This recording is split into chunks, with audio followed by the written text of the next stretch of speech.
പിതാവിന്റെയും പുത്രന്റെയും പരിശുദ്ധാത്മാവിന്റെയും നാമത്തിൽ ആമേൻ. സ്വർഗീയ പിതാവേ, കുടുംബവൃക്ഷത്തിന്റെ കടങ്ങളുടെ പൂർത്തിക്കായിട്ട് അങ്ങയുടെ മക്കളായി ഞങ്ങളെ ഈശോയുടെ ബലിയോട് ചേർത്ത് പിടിച്ചുകൊണ്ട് ഞങ്ങളുടെ മേൽ ചൊരിയുന്ന, ഞങ്ങളുടെ കുടുംബവൃക്ഷത്തിന്റെ മേൽ ചൊരിയുന്ന സൗഖ്യത്തെയോർത്ത്, വിടുതലിനെയോർത്ത്, ജീവന്റെ സമൃദ്ധിയോർത്ത് ഞങ്ങൾ അങ്ങേക്ക് നന്ദി പറയുന്നു. ഈ സമയം കർത്താവേ, ഈ പ്രാർത്ഥനയിലായിരിക്കുന്ന എല്ലാ മക്കളെയും കുടുംബങ്ങളെയും ഇവരുമായിട്ട് ബന്ധപ്പെട്ട എല്ലാ മേഖലകളെയും അവിടുന്ന് അനുഗ്രഹിച്ച് ആശീർവദിക്കണമേ.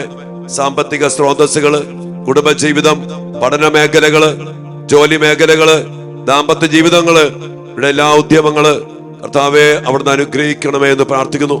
പാരമ്പര്യത്തിലൂടെ കടന്നു വന്ന എല്ലാ കടങ്ങളും ശാപങ്ങളും വീട്ടിക്കൊണ്ട് ഞങ്ങളുടെ വീണ്ടെടുത്ത് രക്ഷിക്കുന്ന ഇവിടെ വലിയ കരുണയിലേക്ക് ഈ മക്കളെയും കുടുംബങ്ങളെയും സമർപ്പിച്ചുകൊണ്ട് വലിയ കൃപയിലും സൗഖ്യത്തിലും സമാധാനത്തിലുമായിരിക്കുവാൻ വേണ്ട എല്ലാ അനുഗ്രഹങ്ങളും നിറച്ചു നൽകണമേ എന്ന് പ്രാർത്ഥിച്ചുകൊണ്ട് അതിനായി നമ്മുടെ കർത്താവ് ഈശോ മിശിഹായുടെ കൃപയും പിതാവായ ദൈവത്തിന്റെ സ്നേഹവും പരിശുദ്ധാത്മാവിന്റെ സഹവാസവും നിങ്ങളോടും നിങ്ങളുടെ കുടുംബത്തോടും കൂടെ ഉണ്ടായിരിക്കട്ടെ, ഇപ്പോഴും എപ്പോഴും എന്നേക്കും.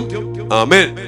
അമ്മ മാതാവിന്റെയും വിശുദ്ധ ഔസേപ്പ് പിതാവിന്റെയും ഉണ്ണീശോയുടെയും സാന്നിധ്യം നമ്മുടെ കുടുംബത്തിന് വേണ്ടി പ്രാർത്ഥിച്ചുകൊണ്ട് നമുക്ക് ഒരുമിച്ച് പ്രാർത്ഥിക്കാം. ദൈവകൃപ നിറഞ്ഞ മറിയമേ സ്വസ്തി, കർത്താവ് അങ്ങയോട് കൂടെ സ്ത്രീകളിൽ അങ്ങ് അനുഗ്രഹിക്കപ്പെട്ടവളാകുന്നു. അങ്ങയുടെ ഉദരത്തിൻ ഫലമായ ഈശോ അനുഗ്രഹിക്കപ്പെട്ടവനാകുന്നു.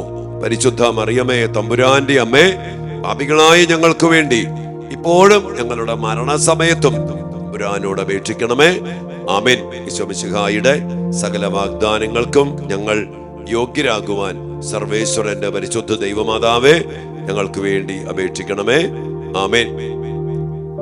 പ്രിയപ്പെട്ട ദൈവമക്കളെ, കർത്താവിന്റെ തിരുസന്നിധിയിലേക്ക് നമ്മുടെ കുടുംബത്തെ സമർപ്പിച്ചുകൊണ്ട് നമ്മൾ കൂടുതൽ കൃപയ്ക്ക് വേണ്ടി, അഭിഷേകത്തിന് വേണ്ടി പ്രാർത്ഥിക്കുമ്പോൾ എല്ലാ കടങ്ങളും വീട്ടിക്കൊണ്ട് വേണം നമ്മൾ കർത്താവിങ്കിലേക്ക് ഓടി അണയാൻ.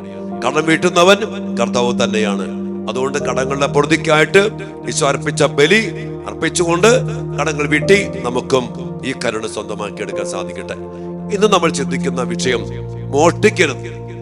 കർത്താവ് നമ്മോട് പറയാണ്, ചെയ്യരുത്, മോഷ്ടിക്കരുത് എന്ന് പറഞ്ഞാല് മറ്റുള്ളവൻ്റെതായ ഒന്ന് നമ്മൾ അപഹരിച്ചെടുക്കുക. അവന്റെ സമ്പത്ത് മോഷ്ടിക്കുക, വസ്തുവകകൾ മോഷ്ടിക്കുക, അവൻ അർഹതപ്പെട്ടത് സ്വന്തമാക്കുക, ഇതൊക്കെ മോഷണത്തിൽ വരുന്ന കാര്യങ്ങളാണ്. നമുക്കറിയാം മോഷണത്തിന്റെ മേഖല കട്ടെടുക്കുക. അതോടൊപ്പം ചേർന്ന് പോകുന്ന വലിയൊരു മോഷണത്തിന്റെ മേഖലയാണ് പലിശ വാങ്ങിക്കുക, അമിതമായ പലിശ, കൊള്ളപ്പലിശ വാങ്ങുക, അതോടൊപ്പം തന്നെ കൈക്കൂലി വാങ്ങുക, കള്ളുവിറ്റ് പൈസ ഉണ്ടാക്കുക. ഒരു കുടുംബത്തിന്റെ സമാധാനം നഷ്ടപ്പെടുത്തുന്ന, അപഹരിച്ചെടുത്തുകൊണ്ട് സമ്പാദിക്കുന്ന പൈസ, അല്ലെങ്കിൽ നേട്ടം, അല്ലെങ്കിൽ സമ്പത്ത്, അല്ലെങ്കിൽ മറ്റുള്ളവന് അർഹതപ്പെട്ട ജോലി, അർഹതപ്പെട്ട സൗകര്യങ്ങള്, ഇത് നമ്മൾ സ്വന്തമാക്കിയാൽ എന്റെ പ്രിയപ്പെട്ടവരെ അത് അതിനാൽ തന്നെ മോഷണമാണ്. നമ്മുടെ കുടുംബത്തിലോ പാരമ്പര്യത്തിലോ നമ്മുടെ വ്യക്തി ജീവിതത്തിലോ ഇതുപോലെ എന്തെങ്കിലും സംഭവിച്ചാൽ അത് നമുക്ക് നേട്ടമല്ല, പിന്നെയോ കടമാണ്. ഈ ഒരു മേഖല ശരിക്കും നമ്മൾ മനസ്സിലാക്കി. ചില ആൾക്കാർ ഒരിക്കും കൈക്കൂലി വാങ്ങിച്ച് കുറെ പൈസ അങ്ങോട്ട് ഉണ്ടാക്കി മക്കൾക്ക് വേണ്ടി ഉണ്ടാക്കിയിട്ടാൽ അത് നേട്ടമാണ്. പക്ഷേ പ്രിയപ്പെട്ട മക്കളെ, അത് നിന്റെ കുടുംബത്തിനും മക്കൾക്കും തലമുറയ്ക്കും ഒരു വലിയ കടമാണ്. അമിതമായ പലിശ വാങ്ങിച്ച്, കൊള്ള പലിശ വാങ്ങിച്ച് ഈ പാവപ്പെട്ടവന്റെ കഴുത്തറുത്ത് ബ്ലേഡൊക്കെ നടത്തി കാശുണ്ടാക്കുമ്പോ ചിലവന്മാരുടെ വിചാരം ഭയങ്കര സമ്പാദ്യമാണ്. ഇവിടെ വീട് പണിയണു, കാറ് മേടിക്കണു, മക്കളെ പഠിപ്പിക്കുന്നു. പക്ഷെ ഇതൊക്കെ അവന്റെ കുടുംബത്തെ സംബന്ധിച്ച്, പാരമ്പര്യത്തെ സംബന്ധിച്ച്, തലമുറകളെ സംബന്ധിച്ച് അത് വലിയ കടമാണ്. ഇന്ന് അതുപോലെ കള്ളുവിറ്റ് കാശുണ്ടാക്കുന്നവർ, കള്ളുവിറ്റ് അനേക മക്കളുടെ ആരോഗ്യം നശിപ്പിച്ച്, കുടുംബത്തിന്റെ സമാധാനം നശിപ്പിച്ച്, അവന്റെ പൈസ നശിപ്പിച്ച്, കള്ളുവിറ്റ് നീ നിന്റെ കുടുംബത്തിന് വേണ്ടി, മക്കൾക്ക് വേണ്ടി, തലമുറയ്ക്ക് വേണ്ടി സമ്പാദിക്കുമ്പോ ഒരിക്കലും കരുതല്ലേ, നേട്ടമാണെന്ന്. അത് വലിയ കടമാണ്. കടം ഇങ്ങനെ ഇന്ന് അനേക കുടുംബങ്ങളിൽ കടം കയറിയിട്ട് മുടിഞ്ഞു പോയ അനേകം കുടുംബങ്ങളുണ്ട്. ചരിത്രം പഠിച്ചാൽ മതി. പലിശ വാങ്ങിച്ച് ഒരുമാതിരി ബ്ലേഡ് നടത്തിയവരൊന്നും ഇന്ന് സീനിലില്ല. അല്ലെങ്കിൽ കൈക്കൂലി വാങ്ങിച്ച് ഈ പൈസ ഉണ്ടാക്കിയവരൊന്നും അവന്റെ മക്കളൊന്നും അനുഭവിക്കത്തില്ല.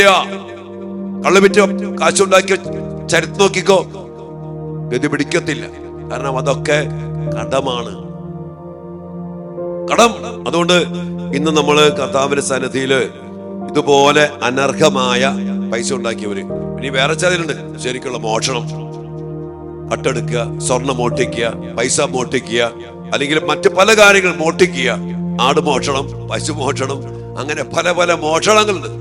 അങ്ങനെ മോഷ്ടിച്ച് നമ്മുടെ കുടുംബത്തിന് വേണ്ടിയോ നമുക്ക് വേണ്ടിയോ മക്കൾക്ക് വേണ്ടിയോ എന്തെങ്കിലും ചെയ്തിട്ടുണ്ടെങ്കിൽ കർത്താവ് പറഞ്ഞിട്ടുണ്ട്, മോഷ്ടിക്കരുത്, അത് കടമായിട്ട് മാറും. അങ്ങനെ എന്തെങ്കിലും വസ്തുക്കൾ ഉണ്ടെങ്കിൽ നമ്മൾ എങ്ങനെയെങ്കിലൊക്കെ തിരിച്ചു കൊടുക്കാനൊക്കെ സാധിക്കണം. ഇനി അതുമായിട്ട് ബന്ധപ്പെട്ട് ഇതുപോലെ കടമാക്കി വച്ച എന്തെങ്കിലും സാമ്പത്തിക മേഖലകൾ കുടുംബത്തിലുണ്ടെങ്കിൽ പാവപ്പെട്ടവർക്കോ അനാഥശാലകളിലോ അല്ലെങ്കിൽ അർഹതപ്പെട്ടവർക്കോ അതെവിടെ നിന്ന് വന്നോ ആ മേഖലകൾക്കോ ആ മക്കൾക്കോ തിരിച്ചേൽപ്പിച്ചു കൊടുത്ത് ആ കടം വീട്ടണം. ആ കടം വീട്ടണം. അല്ലാണ്ട് ആ കാശ് നേട്ടമല്ലോ, അത് കടമാണ്. അത് വീട്ടിക്കൊണ്ട് നമ്മുടെ കുടുംബങ്ങളെ യഥാർത്ഥമായ സമ്പത്തിലേക്ക്, യഥാർത്ഥമായ ന്യായമായ നീതിയുള്ള യുക്തമായ സമ്പാദ്യത്തിലേക്ക് കടത്തിക്കൊണ്ടുവരാൻ സാധിക്കട്ടെ. നമ്മൾ കഷ്ടപ്പെട്ട് അധ്വാനിച്ച് 10 പൈസ ഉണ്ടാക്കുന്നതും അല്ലാതെ ഒരു 1000 രൂപ ഉണ്ടാക്കുന്നതും നമ്മുടെ കുടുംബത്തിന് ഭയങ്കര കടമാണ്. അങ്ങനെയുള്ള കടങ്ങൾ ഇന്ന് പല കുടുംബങ്ങളിലും കുമിഞ്ഞ് കിടക്കുന്നുണ്ട്. അതുകൊണ്ട് പ്രിയപ്പെട്ടവരെ, ഈ കടബാധ്യതയുടെ മേഖലകളെ കണ്ടെത്തുക. കർത്താവ് പറഞ്ഞതുപോലെ തന്നെ നമുക്ക് അർഹതപ്പെട്ടത് നമ്മൾ സ്വന്തമാക്കുക. അതോടൊപ്പം തന്നെ മറ്റുള്ളവരെ കണ്ണീര് വീഴ്ത്തി അവരുടെ ശാപം പേറുന്ന, അവിടെ കണ്ണുനീരിന് കാരണമാകുന്ന രീതിയിൽ ചതിച്ച് വഞ്ചിച്ച് വേദനിപ്പിച്ച് ബ്ലേഡ് നടത്തി, അതോടൊപ്പം തന്നെ ഇങ്ങനെയൊക്കെ പല അവിഹിതമായി പൈസ ഉണ്ടാക്കുമ്പോ, സമ്പത്ത് ഉണ്ടാക്കുമ്പോ, നേട്ടമുണ്ടാക്കുമ്പോ, എന്റെ മറ്റുള്ളവന് അർഹതപ്പെട്ട ജോലി നീ മോഷ്ടിച്ചെടുക്കുമ്പോ, അർഹതപ്പെട്ട സ്ഥാനം മോഷ്ടിച്ചെടുക്കുമ്പോ, കസേര അധികാരം മോഷ്ടിച്ചെടുക്കുമ്പോ, അതൊന്നും നിന്റെ കുടുംബത്തിനോ നിനക്കോ തലമുറയ്ക്കോ നേട്ടമല്ല, കടമാണ്. അവര് നിന്നെ ശപിക്കും, അവര് നിന്നെ പ്രാകും, നിന്റെ തലമുറകളിലേക്ക് ആ ശാപവും പ്രാക്കും കടന്നു വരും. അതുകൊണ്ട് പ്രിയപ്പെട്ട മക്കളെ, അതൊക്കെ ഒന്ന് വിട്ടുപേക്ഷിക്കാനും അതുമായിട്ട് ബന്ധപ്പെട്ട കടങ്ങളുടെ പൊറുതിക്കായി കർത്താവിന്റെ ബലി അർപ്പിക്കാനും നമ്മുടെ ജീവിതത്തില്, ഇനിയുള്ള ജീവിതത്തില് ഈശോ പറഞ്ഞ പോലെ മോഷ്ടിക്കാതെ നല്ലത് ചെയ്യാം, നന്മ ചെയ്യാം, സഹായിക്കുക, ചേർത്ത് പിടിക്കുക, എല്ലാവരും വളർത്തുന്നവരായിട്ട് മാറുവാൻ എനിക്കും നമുക്കെല്ലാവർക്കും ഇടയാകട്ടെ. നമ്മുടെ ജീവിതത്തില് ഒരു വിധത്തിൽ അല്ലെങ്കിൽ മറ്റൊരു വിധത്തില് ഈ മോഷണത്തിന്റെ മേഖലകൾ കടന്നു വന്നിട്ടുണ്ട്. നമുക്ക് ഓർക്കാം, ചിന്തിക്കാം, ആത്മശോധന ചെയ്യാം, പരിശോധിക്കാം. അപ്പന്റെ കൈവഴിയെ, അമ്മയുടെ കൈവഴിയെ, നമ്മുടെ പാരമ്പര്യത്തെ, തലമുറയെ, ഇപ്പോൾ വസിക്കുന്ന വീടിന്, മണ്ണിന്, ഉള്ള സമ്പത്തിന്, സാമ്പത്തിക മേഖലകളൊക്കെ ഒന്ന് പരിശോധിച്ച് ഇതുമായിട്ട് ബന്ധപ്പെട്ട ഏതെങ്കിലും കടത്തിന്റെ പൈസ ഉണ്ടെങ്കിൽ അത് നമ്മുടെ കുടുംബത്തില് ഗതി പിടിക്കത്തില്ല, അത് നേട്ടമല്ല, അത് കടമാണ്, കടബാധ്യതയാണ്. അവിടെ പിശാചിന് അവകാശം കിട്ടും, അത് നമ്മെ നശിപ്പിക്കത്തേ ഉള്ളൂ. നമുക്ക് മനസ്സിലാക്കിക്കൊണ്ട് നമുക്ക് ദിവ്യാനുസന്നതിയില് വലിയ കരുണയ്ക്ക് വേണ്ടി ഈ സമയത്ത് നമുക്ക് പ്രാർത്ഥിക്കാം. മക്കളെ, സ്വന്തം എല്ലാവരും നമ്മുടെ കുടുംബത്തെയും അനുഗ്രഹിക്കണം. ഒരു കാര്യം കൂടി പറയണം അച്ഛൻ, അതായത് ഇങ്ങനെ കടം കയറ്റിവെച്ചതുകൊണ്ട് ഇന്ന് പല കുടുംബത്തിന്റെയും സാമ്പത്തിക മേഖല വളരുന്നില്ല. ഇങ്ങനെ പൈസ ഉണ്ടാക്കിയ പല തറവാട് നോക്കിക്കോ, ഇന്ന് വിറ്റ് മുടിഞ്ഞ് നശിപ്പിച്ച് തകർന്നു പോയി. മക്കളായിട്ടോ തലമുറയായിട്ടോ അത് നശിപ്പിച്ചു കളഞ്ഞു. അതുകൊണ്ട് അത് നമ്മുടെ ജീവിതത്തിന്റെ സാമ്പത്തിക മേഖലകളെ തടസ്സപ്പെടുത്തും. ജോലി ചെയ്താൽ പൈസ കിട്ടത്തില്ല, അല്ലെങ്കിൽ എവിടെ പോയാലും ഗതി പിടിക്കത്തില്ല, എന്ത് ബിസിനസ് നടത്തിയാലും രക്ഷപ്പെടില്ല, കൃഷിയിൽ നാശം, വലത്തുപക്ഷ മൃഗാദികൾ നാശം, കടബാധ്യതയുടെ കൂപാരമായിട്ട് ഈ ജീവിതം ഇന്ന് നമ്മുടെ തലമുറ ഒത്തിരി തോൽപ്പിക്കപ്പെടും. അതുകൊണ്ട് ഇതെല്ലാം കൂടി മനസ്സിലാക്കിക്കൊണ്ട് നമുക്കതിനൊക്കെ വിട്ടുപേക്ഷിച്ച് കർത്താവിന്റെ വലിയ കരുണയിലേക്ക് തിരിഞ്ഞ് ഈശോയുടെ യഥാർത്ഥമായ കരുണ സ്വന്തമാക്കിയെടുക്കാൻ വേണ്ടി പ്രാർത്ഥിക്കാം.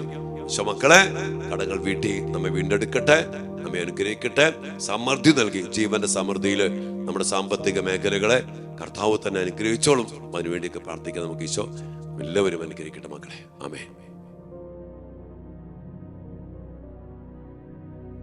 പരിശുദ്ധ പരമ ദിവ്യകാരുണ്യത്തിന് എന്നേരവും ആരാധനയും സ്തുതിയും പുകഴ്ചയും ഉണ്ടായിരിക്കട്ടെ. ദിവ്യകാരുണ്യ ഈശോയെ, അങ്ങയുടെ മക്കൾക്ക് ആവശ്യമായതെല്ലാം നൽകി അങ്ങ് ഞങ്ങളെപ്പോഴും പരിപാലിക്കുന്നല്ലോ. നിങ്ങൾക്ക് ഏതെല്ലാം ആവശ്യമാണെന്ന് നിങ്ങളുടെ സ്വർഗസ്ഥനായ പിതാവിന് അറിയാമെന്ന് പറഞ്ഞുകൊണ്ട് ഞങ്ങൾക്ക് വേണ്ടത് നൽകി ഞങ്ങളെ അനുഗ്രഹിച്ച് നയിക്കുന്ന സർവാധിപനും സർവശക്തനുമായ കർത്താവാണല്ലോ അവിടുന്ന്. ആകാശത്തിന്റെ ഭൂമിയുടെ സൃഷ്ടാവായ കർത്താവെ, ഞങ്ങൾക്ക് വേണ്ട സമ്പത്തും ആരോഗ്യവും സൗകര്യങ്ങളെല്ലാം നൽകി സമയാസമയത്ത് അങ്ങയോട് ചേർന്ന് നിൽക്കുന്ന അങ്ങയുടെ പ്രിയപ്പെട്ട മക്കളെ അനുഗ്രഹിക്കുന്നതിനോർത്ത് നന്ദി പറഞ്ഞുകൊണ്ട് ഇതുവരെ ഞങ്ങളുടെ കുടുംബങ്ങളെ സാമ്പത്തിക മേഖലയില് വേണ്ട സുരക്ഷിതത്വത്തില് എല്ലാ സമ്പത്തിലും നൽകി നയിച്ചതിനെയോർത്ത്, ഞങ്ങളെ പരിപാലിച്ചതിനെയോർത്ത്, ജീവനോടെ ഇരിക്കാൻ മാത്രം ഞങ്ങൾക്ക് ആവശ്യമായ ഇതെല്ലാം നൽകി ഞങ്ങളെ അനുഗ്രഹിച്ചതിനെയോർത്ത് സ്വയെ ഞങ്ങളൊന്ന് ചേർന്ന് അങ്ങേ ആരാധിച്ച് മഹത്വപ്പെടുത്തിക്കൊണ്ട് ഞങ്ങളുടെ കുടുംബ വൃക്ഷത്തെ, ഞങ്ങളുടെ പാരമ്പര്യത്തെ, ആവശ്യമായ സമ്പത്തും സൗകര്യങ്ങളും എല്ലാം നൽകി അനുഗ്രഹിച്ചതിനെയോർത്ത് നന്ദി പറഞ്ഞുകൊണ്ട് ഞങ്ങൾ ഒരുമിച്ച് അങ്ങേ ആരാധിക്കുന്നു. Hallelujah, hallelujah, hallelujah. യേശുവേ നന്ദി കർത്താവേ, സ്തുതിക്കുന്നു, സ്തുതിക്കുന്നു, സ്തുതിക്കുന്നു. Hallelujah, hallelujah, hallelujah. ഈശോയെ നന്ദി, ഈശോയെ ആരാധന, ഈശോയെ മഹത്വം, ഈശോയെ മഹത്വം, ഈശോയെ ആരാധന, ആരാധന. ഈശോയെ നന്ദി കർത്താവേ. ഈശോയെ അന്നു വേണ്ട ആഹാരം ഇന്ന് ഞങ്ങൾക്ക് നൽകണമേ എന്ന് പറഞ്ഞ് സ്വർഗീയ പിതാവിനോട് പ്രാർത്ഥിക്കുവാൻ അങ്ങ് ഞങ്ങളെ പഠിപ്പിച്ചല്ലോ. നിങ്ങളുടെ സ്വർഗസ്ഥനായ പിതാവ് എല്ലാം നൽകുമെന്ന് പറഞ്ഞിട്ട് കർത്താവെ, ദൈവത്തിൽ ആശ്രയിക്കാതെ, ദൈവത്തിന്റെ പദ്ധതിക്ക് ഞങ്ങൾ പൊരുത്തപ്പെടാതെ, അതിന് വിട്ടുകൊടുക്കാതെ, ഞങ്ങളായിട്ട് സമ്പത്തുണ്ടാക്കാൻ, സൗകര്യങ്ങൾ വർദ്ധിപ്പിക്കാൻ വേണ്ടി ആർത്തിയുടെ അടിസ്ഥാനത്തിൽ ജീവിച്ചപ്പോ പല പല മോഷണത്തിലേക്കും അനർഹമായ സമ്പാദ്യങ്ങളിലേക്കുമൊക്കെ ഞങ്ങളും ഞങ്ങളുടെ കുടുംബങ്ങളും കടന്നു വന്നിട്ടുണ്ട്. അങ്ങ് ഞങ്ങളോട് പറഞ്ഞല്ലോ, ഞങ്ങൾ അങ്ങനെ സമ്പാദിച്ചതൊക്കെ ഞങ്ങൾക്ക് നേട്ടമല്ല, കടമാണ് എന്ന്. ഞങ്ങളുടെ കുടുംബത്തിൽ സംഭവിച്ചു പോയ മോഷണങ്ങള്, ഞങ്ങളുടെ കുടുംബത്തില്, ഞങ്ങളുടെ പാരമ്പര്യത്തില്, അപ്പന്റെ കൈവഴികളില്, അമ്മയുടെ കൈവഴിയിൽ നടന്ന മോഷണങ്ങള്, കർത്താവ് മോഷ്ടിച്ച വസ്തുക്കള്, സമ്പത്ത്, ചില വസ്തുക്കള്, ചില മേഖലകള്, കർത്താവെ എല്ലാം ഓർത്ത് ഞങ്ങൾ അങ്ങയോട് മാപ്പ് ചോദിക്കുന്നു. അങ്ങയുടെ വലിയ കരുണയ്ക്കായിട്ട് ഞങ്ങളുടെ കുടുംബവൃക്ഷത്തിന്റെ മേലുള്ള മോഷ്ടിച്ചെടുത്ത എല്ലാ വസ്തുക്കളെയും എല്ലാ മേഖലകളെയും സമർപ്പിച്ചുകൊണ്ട് അതുമായിട്ട് ബന്ധപ്പെട്ട കടങ്ങള്, ചില ശാപങ്ങള്, ചില കണ്ണുനീരുകള്, ചില പ്രാകലുകള്, ചില ശാപവാക്കുകള്, അതെല്ലാം സമർപ്പിച്ചുകൊണ്ട് കർത്താവെ കടങ്ങൾ വീട്ടി ഞങ്ങളെ വീണ്ടെടുത്ത് ഞങ്ങളുടെ കുടുംബവൃക്ഷത്തെ അനുഗ്രഹിക്കണമേ എന്ന് പ്രാർത്ഥിച്ചുകൊണ്ട് അങ്ങയുടെ കരുണയ്ക്കായി ഞങ്ങൾ സമർപ്പിച്ച് പ്രാർത്ഥിക്കുന്നു. കരുണ തോന്നണേ എന്നിൽ, അലിവ് തോന്നണേ, പാപിയാണേ ഞങ്ങൾ, പാപിയാണേ. കർത്താവേ, അതോടൊപ്പം തന്നെ അനർഹമായ പൈസ, ഒത്തിരിയേറെ അന്യായ പലിശ വാങ്ങിച്ച ഞങ്ങളുടെ കുടുംബത്തിന്റെ ചില മേഖലകൾ, അതിലൂടെ വീണ കണ്ണുനീര്, ശപിച്ചുകൊണ്ട് ഞങ്ങൾക്ക് പലിശ തന്നവര്, ഈശോയെ ഞങ്ങൾ അതിനെയോർത്ത് മാപ്പ് ചോദിക്കുന്നു. കർത്താവെ, കൈക്കൂലി വാങ്ങിച്ചു, ഞങ്ങൾക്ക് ന്യായമായ സമ്പത്തുണ്ടായിട്ടും ന്യായമായ വേതനമുണ്ടായിട്ടും അതിനെ മറികടന്ന് മറ്റുള്ളവന്റെ കണ്ണുനീര് വീഴ്ത്തി ശാപം പേർന്ന യേശുവെ കൈക്കൂലി വാങ്ങിച്ചു പോയ അവസ്ഥകള് ഞങ്ങളുടെ കുടുംബത്തിലുണ്ടായിട്ടുണ്ട്. ഇതിനോർത്ത് അങ്ങയോട് ഞങ്ങൾ മാപ്പ് ചോദിക്കുന്നു. കർത്താവെ, ഇവിടെ തന്നെ കള്ള് വിറ്റ്, മറ്റു ചാരായം വിറ്റ്, മദ്യഷാപ്പ് നടത്തി അനേക മക്കളുടെ സമാധാനം നഷ്ടപ്പെടുത്തുന്ന, സമ്പത്ത് നഷ്ടപ്പെടുത്തുന്ന, കൂലിപ്പണി ചെയ്ത് കഷ്ടപ്പെട്ട് അധ്വാനിച്ച് വൈകുന്നേരം വരെ ജോലി ചെയ്ത് കുടുംബത്തിന് ആഹാരം മേടിക്കേണ്ട പൈസ കള്ള് ഷാപ്പിലും ചാരായ ഷാപ്പിലും ബാറിലും കൊണ്ടുവന്ന് കൊടുക്കുമ്പോ അതിന് കാരണമായ ആ കച്ചവടം നടത്തിയ ഞങ്ങളുടെ ചില മേഖലകൾ, ഞങ്ങളുടെ പൂർവീകര്, സ്വയ കച്ചവടവുമായിട്ട് ബന്ധപ്പെട്ടവൻ, ഇങ്ങയോട് ഞങ്ങൾ മാപ്പ് ചോദിക്കുന്നു.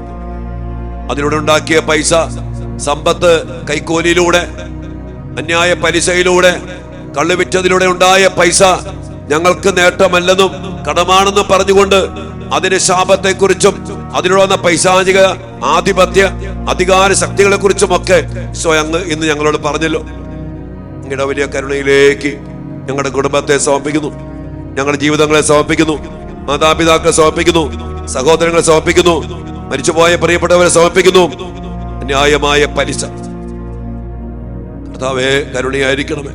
അതോടൊപ്പം തന്നെ മറ്റുള്ള അർഹതപ്പെട്ട ജോലി, അധികാര കസേര, ചില സ്ഥാനമാനങ്ങള്, ചില വിദ്യാഭ്യാസ മേഖലകള്, സ്വയെ ഞങ്ങൾ അപഹരിച്ചെടുത്ത എല്ലാ കാര്യങ്ങളും ഓർത്ത് ഞങ്ങൾ അങ്ങയോട് മാപ്പ് ചോദിക്കുന്നു.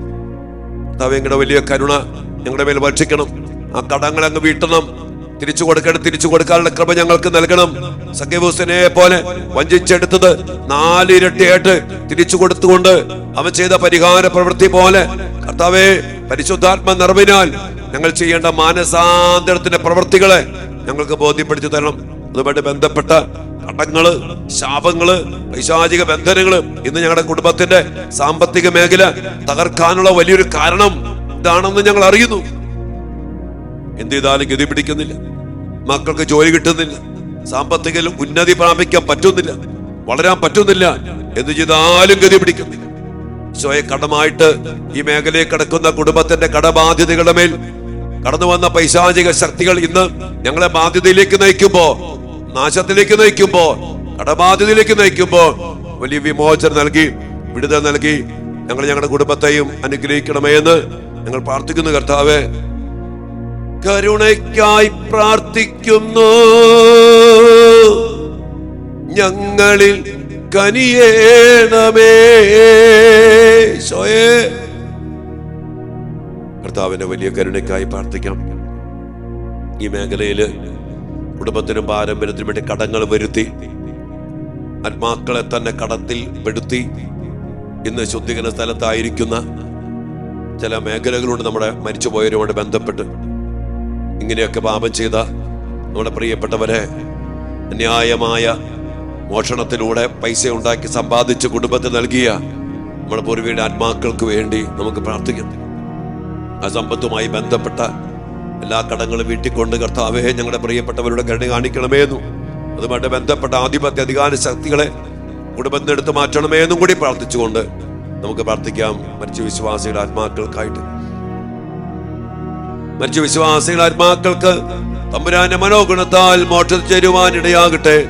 നിത്യപിതാവേ, ശമിശിക കർത്താവിന്റെ വിലതീരാത്ത തിരിച്ചോരയെ കുറിച്ച് മരിച്ച വിശ്വാസികളുടെ മേൽ കരുണയുണ്ടായിരിക്കണമേ. സ്വർഗസ്ഥനായ ഞങ്ങളുടെ പിതാവേ, അങ്ങയുടെ നാമം പൂജിതമാകണമേ, അങ്ങയുടെ രാജ്യം വരണമേ, അങ്ങയുടെ തിരുമനസ് സ്വർഗത്തിലെ പോലെ ഭൂമിയിലുമാകണമേ. അന്നു വേണ്ട ആഹാരം ഇന്ന് ഞങ്ങൾക്ക് തരണമേ. ഞങ്ങളുടെ തെറ്റ് ചെയ്യുന്നവരോട് ഞങ്ങൾ ക്ഷമിക്കുന്നത് പോലെ ഞങ്ങളുടെ തെറ്റുകൾ ഞങ്ങളോടും ക്ഷമിക്കണമേ. ഞങ്ങളെ പ്രലോഭനത്തിൽ ഉൾപ്പെടുത്തരുത്, തിന്മയിൽ നിന്ന് ഞങ്ങളെ രക്ഷിക്കണമേ. ആമേൻ. ദൈവകൃപ നിറഞ്ഞ മറിയമേ, സ്വസ്തി, കർത്താവ് അങ്ങയോട് കൂടെ സ്ത്രീകളിൽ അങ്ങ് അനുഗ്രഹിക്കപ്പെട്ടവളാകുന്നു. അങ്ങയുടെ ഉദരത്തിൻ ഫലമായ ഈശോ അനുഗ്രഹിക്കപ്പെട്ടവനാകുന്നു. പരിശുദ്ധ മറിയമേ, തമ്പുരാന്റെ അമ്മേ, പാപികളായ ഞങ്ങൾക്ക് വേണ്ടി ഇപ്പോഴും ഞങ്ങളുടെ മരണസമയത്തും തമ്പുരാനോട് അപേക്ഷിക്കണമേ. ആമേൻ. പിതാവിനും പുത്രനും പരിശുദ്ധാത്മാവിന് സ്തുതി, ആദിയിലെ പോലെ ഇപ്പോഴും എപ്പോഴും എന്നേക്കും. ആമേൻ.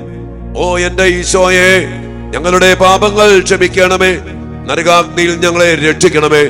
എല്ലാ ആത്മാക്കളെയും പ്രത്യേകിച്ചും അങ്ങേ സഹായം കൂടുതൽ ആവശ്യമുള്ളവരെയും സ്വർഗരാജ്യത്തിലേക്ക് ആനയിക്കണമേ. ആമേൻ. കർത്താവിന്റെ തിരുസന്നിധിയില് നമ്മുടെ കുടുംബത്തിന്റെ ഈ മേഖലകളിലെ കടബാധ്യതകൾക്ക് വേണ്ടി കരുണയ്ക്കായി പ്രാർത്ഥിക്കാം. അതിന് അനന്തര ഫലങ്ങളും ശാപങ്ങളും ശക്തികളും ആധിപത്യങ്ങളും അധികാരം അവസാനിപ്പിക്കപ്പെടാൻ വേണ്ടി നമ്മുടെ കുടുംബവൃക്ഷത്തെ കർത്താവ് വീണ്ടെടുക്കട്ടെ. ഈ കടബാധ്യതകൾ വീണ്ടെടുക്കട്ടെ. ജീവന സമൃദ്ധി അനുഗ്രഹിക്കട്ടെ. നമ്മൾ ഇന്ന് അനുഭവിക്കുന്ന സാമ്പത്തിക പ്രതിസന്ധികളെ, പ്രതികൂലങ്ങളെ എല്ലാം സമർപ്പിച്ചുകൊണ്ട് ഇതുമായിട്ട് ബന്ധപ്പെട്ട ഏതെങ്കിലും കടങ്ങൾ തടസ്സപ്പെടുന്നുണ്ടെങ്കിൽ അതെല്ലാം വീട്ടിക്കൊണ്ട് ഞങ്ങളെ വിടുവിക്കണമേ എന്നുകൂടി പ്രാർത്ഥിച്ചുകൊണ്ട് വ്യക്തിപരമായി നമ്മുടെ കുടുംബവൃക്ഷത്തിന് വേണ്ടി, നമ്മുടെ തലമുറയ്ക്ക് വേണ്ടി ഈ മേഖലയ്ക്ക് നമുക്ക് കർത്താവിന്റെ കരുണയ്ക്കായി പ്രാർത്ഥിക്കാം.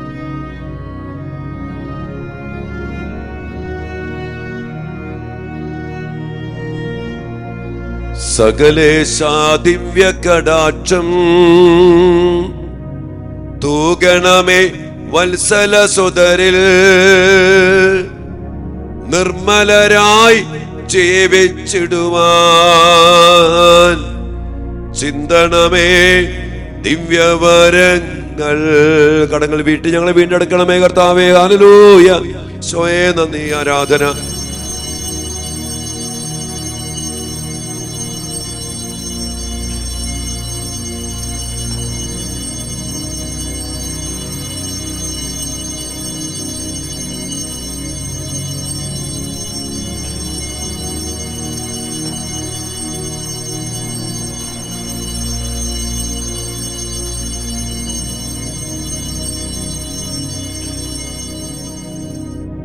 പരിശുദ്ധ പരമ ദിവ്യകാരുണ്യത്തിന് നേരവും ആരാധനയും സ്തുതിയും പുകഴ്ചയും ഉണ്ടായിരിക്കട്ടെ. എല്ലാ കടങ്ങളും വീട്ടി നിങ്ങളുടെ സാമ്പത്തിക മേഖലകളെ അനുഗ്രഹിച്ച് സമൃദ്ധിയിൽ ഞങ്ങളെ അനുഗ്രഹിക്കണമേ എന്ന് ഈശോയെ ഏറ്റവും എളിമയോടെ ഞങ്ങളുടെ മക്കളായി ഞങ്ങളൊന്ന് ചേർന്ന് അങ്ങേ തിരുസന്നിധിയിൽ പ്രാർത്ഥിക്കുന്നു. പ്രാർത്ഥന കേട്ട് ഞങ്ങളുടെ സാമ്പത്തിക മേഖലകളെ അനുഗ്രഹിക്കണമേ. ആമേൻ.